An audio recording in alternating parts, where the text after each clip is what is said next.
myself will be taking on Mr. Max Beatty for the X title. 2 championship matches in one night. You're welcome.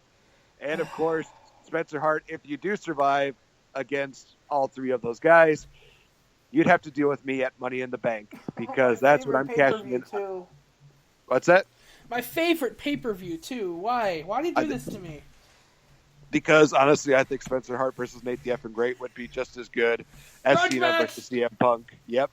Cena versus CM Punk 2011. Fast forward to 2017. They're going to talk about Spencer Hart versus Nate the Effing Great at Money in the Bank. But, yeah, so got that coming up. I got an interview with the real Brock Hall coming up on Tuesday. I'm looking forward to that. That is going to be good. Have you listened to the other interviews with Nathan Gus, Logan Lynch, TW3? What are your thoughts on those interviews? I thought they were really good. You know, the great thing about the Elite Ringside Network is we have so many different shows that really showcase a lot of aspects of pro wrestling. You've got Raw Talk and SmackDown that cover, you know, the WWE weekly shows. You know, you've got Smart Money Wrestling Podcast that cover really everything. I'm drunk. That cover really everything. You know, and then you've got your interviews, you've got Change the F Up that covers a whole variety of things.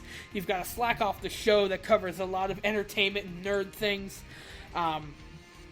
We've got something glorious going on here, people. It's time to join the revolution, because the Elite Ringside Network is phenomenal. And we just got our first sponsor, by the way.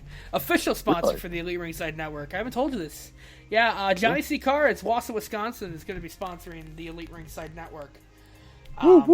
Yeah, so we're glad to have them on as a sponsor and hoping to get more. You know, we're starting to get out there.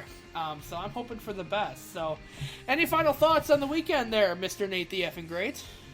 As far as this weekend goes, like I said, basically call NXT TakeOver Chicago one of the most brutal and physical wrestling-based shows that you'll see in quite a while. Yeah, I would definitely agree that Backlash was a little bit lackluster. I'd give it probably A-, B+, really, to say the least. But all honesty, this past weekend was definitely a game changer for the world of WWE. And honestly, with Extreme Rules coming up, and especially the main event of a Fatal 5-Way where anybody who wins is basically a win-win, in my opinion, because, oh my God, the possibilities. Brock Lesnar versus fill in the blank here. I don't care who wins. Even Roman Reigns could be the worst possible option, and I would still want to see that matchup. Yeah. It's going to be beautiful.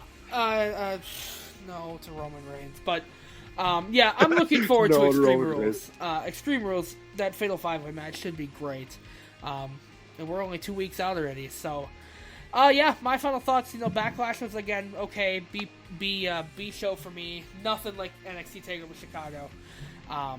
NXT stepped it up like they always do and really proved that sometimes NXT is the place to be. So, with that being said, for AJ Jensen, Chris Lockman, Max Beatty, of course, Nate the Effing Great, and everybody here at the Elite Ringside Network, I'm the Elite Ringside Network Heavyweight Champion who's going to be screwed at Extreme Rules, saying we will see you guys tomorrow for Raw Review. Have a good night, everybody.